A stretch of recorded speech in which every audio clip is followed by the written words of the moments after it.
Well, I'm becoming a YouTube sensation. Okay, brilliant. Well, to start off, basically I know Natalia and Antonio from previously from Swansea University, where I did my PhD studies. And after when I finished, luckily, Natalia was looking for a person to come and work for her and help out with the research that was done here at CTUS. So about 2 years ago I came along, and since then I'm being here part of the group of CTUS, and so far it's been a pleasure. So, and today I will give a presentation to tell you a bit more about basically what I'm doing and why am I here. And shall we start? Everyone is ready? Excellent. Okay, now to talk about my research, I split it up into 3 different parts. Basically, I'm going to do an introduction on transistors, why they are important, do the same for simulation, which help the development and research of transistors, and then finally, which is the most exciting part, is my research. Oops. So to start off, here you see a bunch of phones and computers, and the question is, anyone in the crowd does not use any of these either for work or personal life. Raise their hand. Oh, what a surprise. So basically, on the next picture, what I want to show a couple more products, such as virtual reality, self-driving cars, which are sort of coming along and will be present in our life in the near future. And I also put a picture of Islas de Cies. Now, there is a connection here, but I wonder if anyone else tries to guess what is the connection. Sorry about that. Very important. Okay, if no one knows, basically the connection is sand, and what sand contains is silicon. Silicon is the basic material to create transistors. And what are transistors? Those are the basic elements to create CPUs. And CPUs can be found in all of these electronic products. And over our history, these become more and more part of our life. But to see how this history went on this following picture, what I tried to show that back in the day we also had computers. However, the problem there was that we were using vacuum tubes and solid-state relays. The problem with that was that they were quite bulky. So in the Second World War, the American government started to invest heavily to overcome this problem. And by 1947, these 3 people, Bardeen, Breton, and Shockley, in the Bell laboratories, made the first working transistor. This was a huge step because from then on, a new era started. The new technologies, such as computers, came along thanks to this.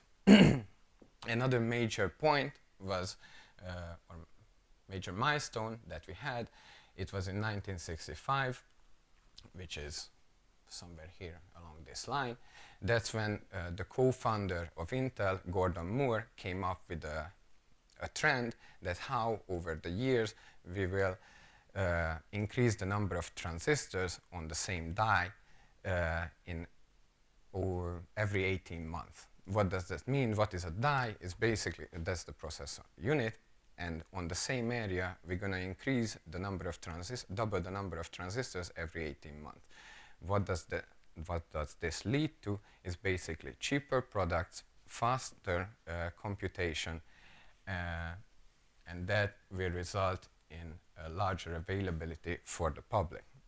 So what we had as a comparison in 1985, there was a computer called Cray 2, which had a size about half of this room. Now, 30 years later, and at that time that cost $70 million. Now, today, 30 years later, we have iPhone, which costs about $300. And these have 15 times faster than that computer. So it means that because of the doubling of the transistors, we are able to create smaller products, which are also faster at the same time. But so we have this effect on society that now we have available technological products that in the past cost a lot of money, but these days they cost they are much cheaper. To demonstrate this, back in '47, we had the first transistor, which was about the size of your palm and about 2 matchboxes of depth. In 2015, we have these processors, which are about the same size, actually are much thinner, and they contain 2 billion transistors, which is already a large number. And to demonstrate what we can do, this is one of the fastest computers as of today that takes up to about 3 tennis courts of area, and this has 10 million of these processors or something similar. And that each has 2 billion transistors. So the amount of transistors that you have in these computers are a ridiculously high number. To demonstrate it in another way, what you can say, if we were to use and make a microprocessor that we have in our phones right now, using the 71 technology, the size of this microcontroller would be as a car.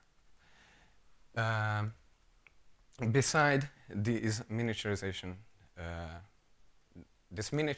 led to many different fabrication factories came along, and on this map we show the companies that basically produce transistors and CPUs. One of the most known, or to most of you who work with computers, you know that Intel produces, or the leading producer of CPUs. However, beside that, there are companies such as Qualcomm and Samsung that also produce CPUs, but they are more focused on mobile phone CPUs. So what happened here? Basically, due to the invention of transistors, we revolutionized the electronic industry directly. And indirectly, this also helped the growth of other economical, or the growth of other industries.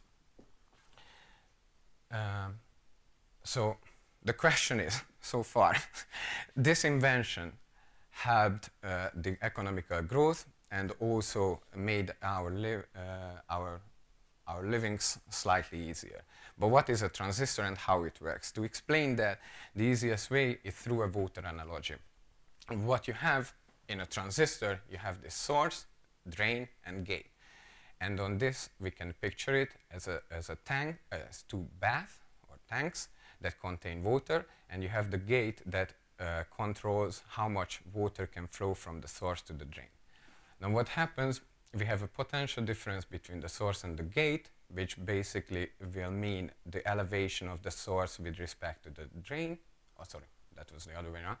So there's a voltage difference between source and drain, so that means the difference between the source and drain elevation, and then you have the gate voltage difference, which controls how this gate moves up and down. So how much I open the tap. Now, to look how this actually works, we usually look at this IV curve, which tells me the amount of water that can flow from source to drain. So if the tap is turned off, then we have no current. If we turn it, if we start to turn on the tap, then we have current flowing or water flowing from one side to the other. So this is increasing. Why is this important? It's because in computers, we need to distinguish between 0 and 1. So when we have no flow of water, we represent 0.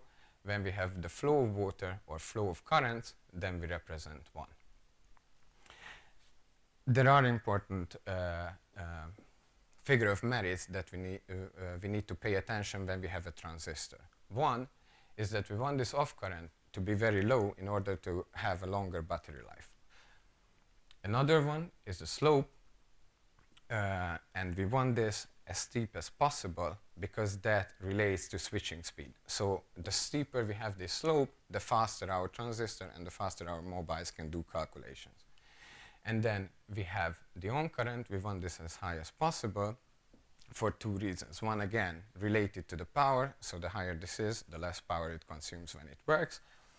And we also want this ratio, so between the off and on current, to be as high as possible in order to easily distinguish between 0 and 1. Because if that doesn't happen, it won't work properly. So you cannot distinguish between 0 and 1. Now,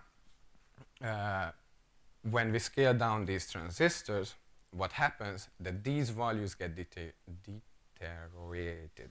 Okay, this doesn't come out right, but what I mean is that when we scale down this device, we want to make it smaller in order to fit more of these on a die, that this off current starts to increase, the on current starts to drop, and the slope becomes a lot more flat. That's why these are the challenges that we have to come across. One of the solutions that we presented, or Intel presented in 2011, is changing from a planar MOSFET, which is a transistor, to a 3D structure, which is called a FinFET. This proved to solve the problem for now, because this raised channel, we can wrap the gate around it that allows a better control. So we can keep the off current very low, the slope very steep, and also we are able to put out as much current as possible. So we have a good on-off ratio. Why we could change from this structure to this one is because luckily the two have a similar production or process flow when we fabricate the devices. Now, one more thing I have to mention regarding this is you've seen that one is much tinier than the other one. And so overall, it doesn't quite give you the same current. In order to do that, we have to place multiple of these side by side. And because of that, they are called multi-gate transistors, or multi-gate FETs. When I talk about fabrication, on the next slide, I'm showing the process, how long it takes, or how many processes it takes to get from the silicon to the actual transistor. Now, we're not going to go into detail. What I want to say with that is that it's a very complex process. And because of its complexity, there are errors and defects can be introduced into the device. And so let's look at these defects. Basically, we have the FinFET structure, what I've shown you before here. And what happens when we do the fabrication and the defects are introduced, some of the major ones that affect this device performance, so the on current, off current, and the slope, then we have fin line edge roughness, gate edge roughness, oxide thickness fluctuations. Basically, you would want these to be straight as possible, but you have these wavy kind of shapes along the lines. Another one, which is due to material, so depending on which kind of metal I'm using for the gate, then they will have these kind of little, squares that have different properties. And because of these different properties, again, the on current on one device will be different than on the other one. Another thing that occurs is that when we make these transistors or fabricate these individual transistors, which, just to remind you, you have 1 billion of these inside the CPU, they will vary also in shape. And so one transistor won't work exactly the same way as the other one. And because of that, you are not sure that what your on current will be from this device compared to this one. And that's a problem. Now, when I was talking about fabrication back in the past, it was a sort of fairly easy process and cheap to do it, experimentally figure out when you do that how it affects your device. But this day and age is so complex and is so expensive that that's just not viable or economical. So what solution we have is basically simulation. Some of the companies that produce these simulation softwares are Synopsys and Silvaco. They are on a commercial level. But beside them, you have universities, which one of the universities in America called Purdue University created a site which is called NanoHub. And what it tries to do is bring together researchers around the world and create a cloud environment where you can collaborate, exchange ideas, and help the research and development of these transistors and overcoming the problems that we have seen. When I talk about collaboration, I have to point out that here at CTUS, this group works with other universities as well, such as the University of Granada and Barcelona on a national level, but we also collaborate on international level. For example, Swansea University in Wales, another group in Vienna, and also with the ETH in Zurich. Now that we know the companies that we have that do simulation softwares, we have to look at how simulation is actually done. There are different simulators that we can use. So if I want to simulate how the actual fabrication is done for a device, then I can do process simulation. Also, if I want to see how an individual transistor works, I do device simulation. And if I want to see when I connect all these transistors together, then I'm going to do circuit simulation. But because here we are focusing on device simulation, that's why in the next slides I will focus on that one. Here I can split this up into 4 different groups. You have analytical, drift diffusion, Monte Carlo, and quantum transport. That's not so important for now, but what's important is that as you go up along this axis, it's more complex. So the math and everything and the models are more complex, which also will increase the simulation time. So while with analytical model, I can simulate a MOSFET in a couple of minutes, when I doing drift diffusion, it takes a couple hours, then a couple of days, and then a couple of weeks.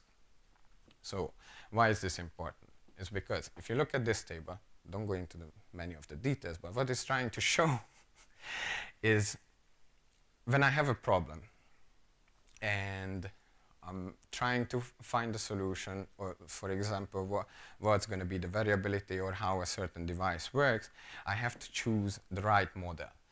So I can start with a very simple one and go to a very complex one. But I have to take into account that, let's say with this one, it takes a couple hours to come to a conclusion and provide feedback for the problem.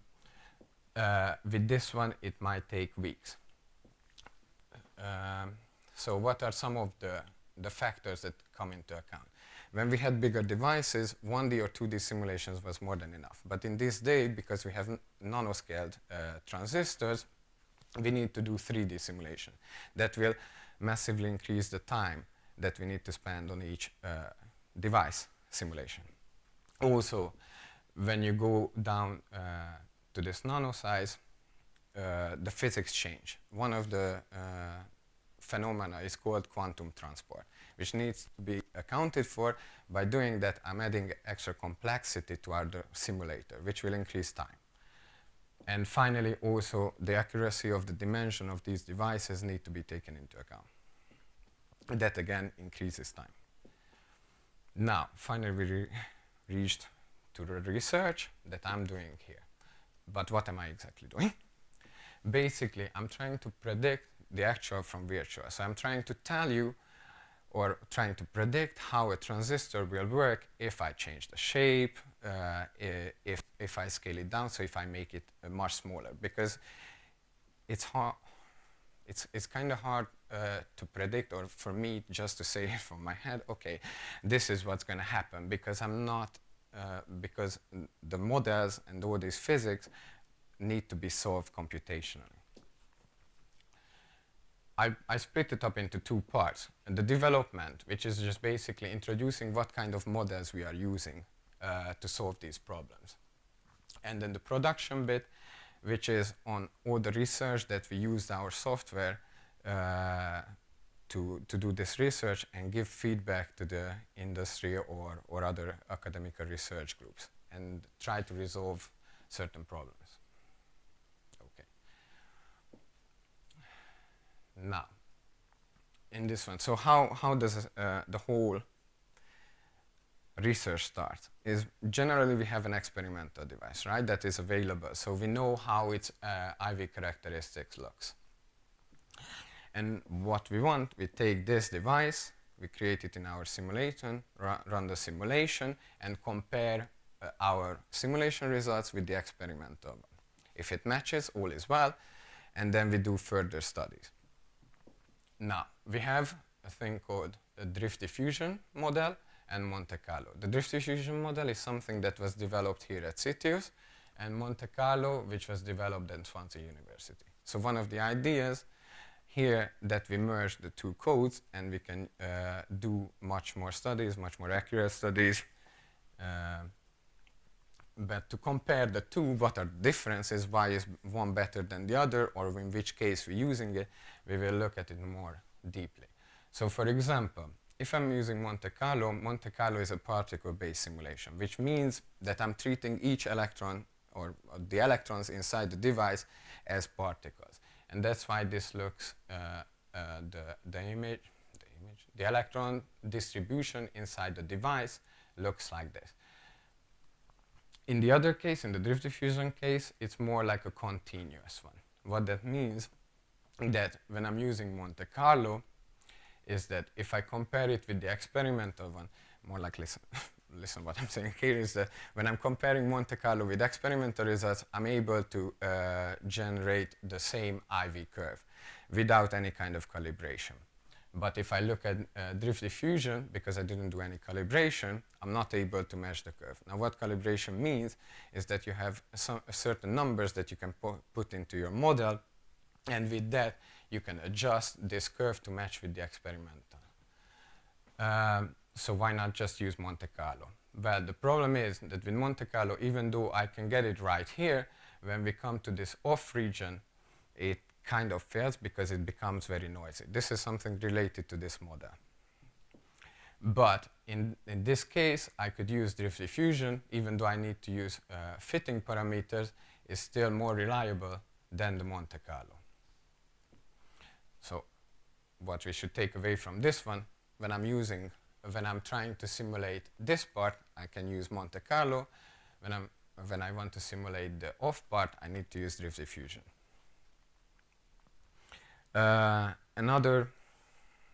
So when we have the none-of devices, these physics of quantum transport needs to be taken into account. This is an additional model that we have to add either to drift diffusion or the Monte Carlo simulator. So what are these? One is called quantum confinement. What does this mean? That when my device is big enough, my electrons can move whichever way they want. It doesn't matter. But when in certain direction, I make it small enough, then they will be confined. So let's say I made in this way small enough. It means that in this direction and this direction, they can move freely, but they are confined to move in this one. And that can go further to 1D and 0D. To resolve this problem, I need to use the Schrödinger model, which is the 2D Schrödinger. Why it's called 2D Schrödinger is because I'm only solving the equations on these slices. Another phenomena is called quantum tunneling. Quantum tunneling means that this is a hill or a barrier that exists between the source and drain. In classical physics, basically you would have to overcome this barrier to move electrons from one side to the other. But when these hills become very thin, what can happen that they can tunnel through under the hill. To account for this, I'm using a model called density gradient. And this is solved on the whole structure. So this is a 3D model. To analyze this further, what I'm showing here is this is the electron density profile inside the device. Here, the red one means that you have more particles or more electrons in these areas. You can see that between the Schrödinger and the density gradient, these are different. However, when I look at the IV curve, they are very similar. And also, we compare this two model with a more accurate one called the non-equilibrium Green's function. So what does that mean? That with the two, I can achieve the same result. So what's the difference then? Well, basically with density gradient, I need to do, again, this calibration. So I need to fit in parameters. Because of that, I need to use either experimental or a more accurate model that I can fit it against, which is a backdraw. With the Schrödinger, I don't need to do that. I just do the simulation, and the right result is supposed to come out. Now, even though the Schrödinger is a 2D which means that, as I mentioned before, the 2D should be much faster than the 3D simulation. But in this case, that's not quite true, because the Schrödinger is more computationally expensive. It's still going to be slower than the density gradient. And they capture different phenomena. One is for tunneling, the other one is for this confinement. Another model that we have here, or we are able to account for, another phenomena is called interface roughness scattering. What is interface roughness scattering? Basically, this is a close-up image of the surface between, or the interface between the channel and the oxide. What happens, although you might not see it quite right, that you would expect this to be a very smooth area. But that's not what occurs. And why this doesn't happen is because when you have two different materials put together, some of the atoms move from one side to the other, which will create this rough surface. And the problem with that is when you have this rough surface, the electrons that try to travel from one side to the other, so from the source to the drain, then they bounce off. And that will result in a limited on current. One of the advantages of simulation is you gain a deeper view inside your device. So experimentally, I wouldn't be able to tell you, or I wouldn't be able to tell you where exactly this kind of scattering happens. And with this simulation, we were able to tell that even though you would expect that this interface scattering happens on the side, in this case, it was happening more like in the center of the device. Now that we have seen the models that we have, let's move on to the research that we have done so far. As I mentioned, the FinFET is the current technology that is being manufactured by Intel, for example. But they have a variation in the channel shape, which is between rectangular and the triangular. So what we did, we started off, took the experimental result, compared our simulation, then varied the shape, and see how they compare. And what we found, that the triangular shape performs much better than the rectangular one.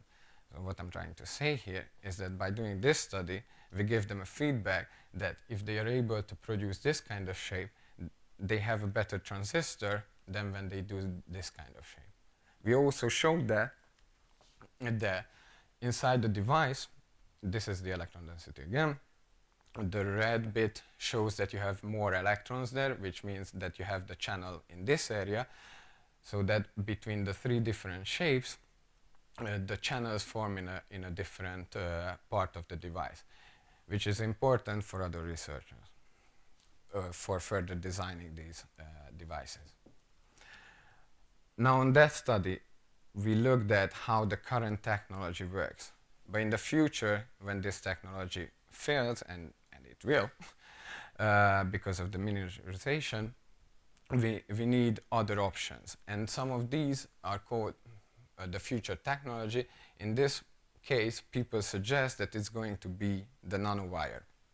The nanowire differs in a sense that it has a gate wrapped all around it. And so we expect it to have a better control.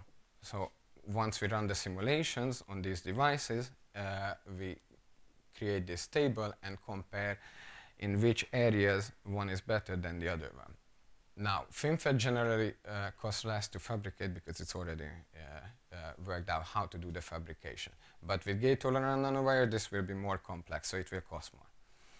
However, the nanowire, when we are looking at the off-current to keep it as low as possible, the slope as steep as possible, the nanowire performs better. But still, the FinFET, when it comes to on-current, produces a lot more.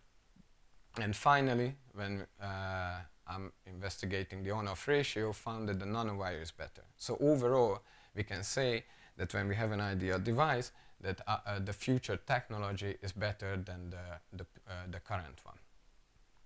However, even though that is true, we need to study the variability that comes with this fabrication and depending on what material we are using.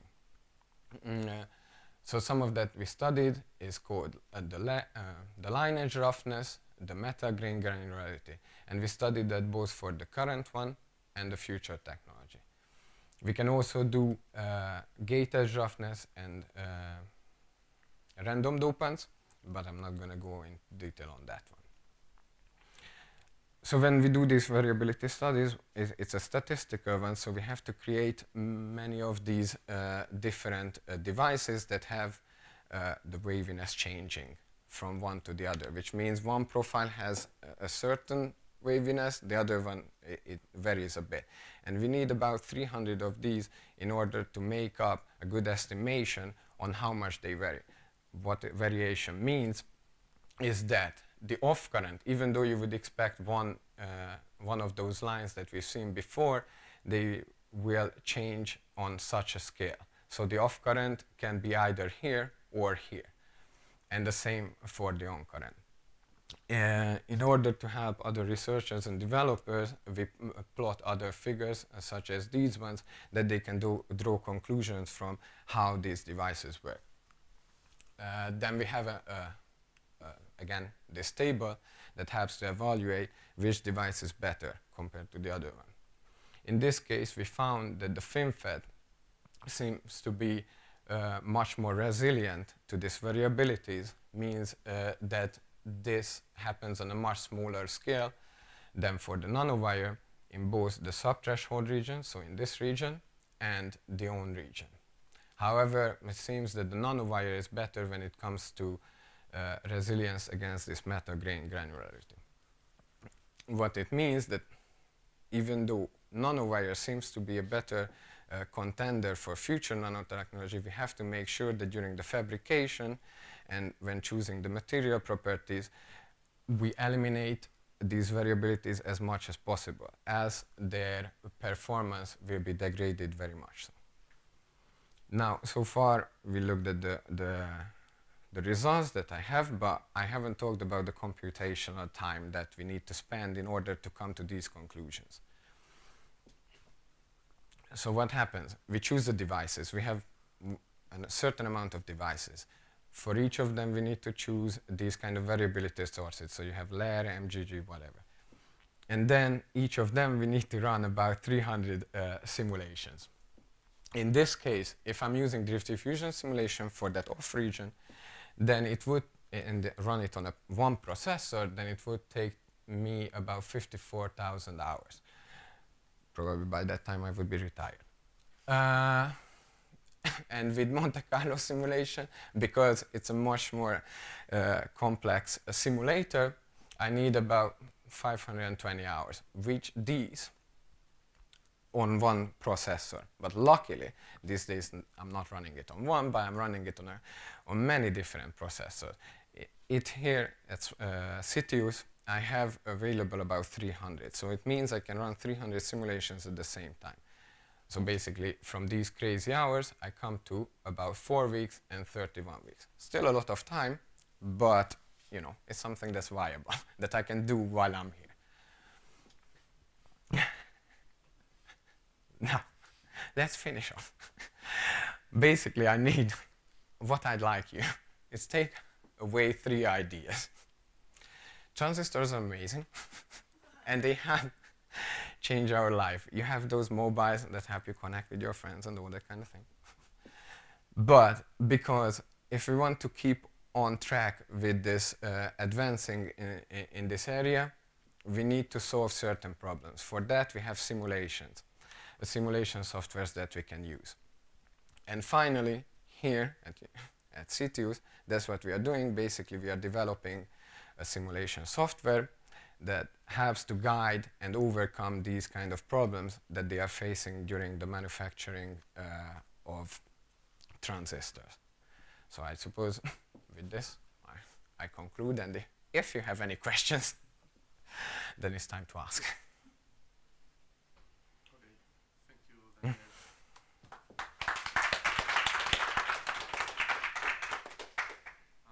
It's time for questions.